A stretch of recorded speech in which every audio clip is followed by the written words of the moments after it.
சொரக்காய் கூட்டு பண்ணலாமா? இதுக்கு நான் ஒரு சொரக்காவை பொடியாக கட் பண்ணி வச்சுருக்கேன். ஒரு வெங்காயம், ஒரு வரமிளகா எடுத்து வச்சுக்கலாம்.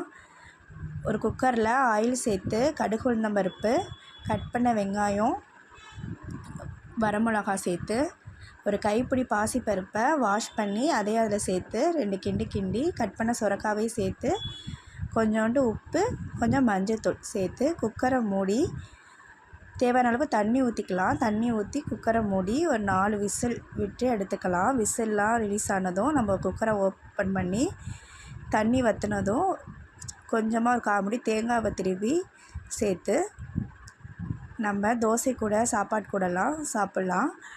நான் பிரேக்ஃபாஸ்ட்டாக 2 முட்டை தோசை அது கூட இந்த சொரக்காய் கூட்டும் சேர்த்துருக்கேன். இது ஹெல்த்தியான லைஃப் ஸ்டைல் வெயிட்லெஸ்க்கு ரொம்ப யூஸ்ஃபுல்லாக இருக்கும். இந்த மாதிரி வெயிட்லெஸ் டிப்ஸ் குக்கிங் ரெசிபி பார்க்க நியூ குக்கிங் சேனலை ஃபாலோ பண்ணிக்கோங்க.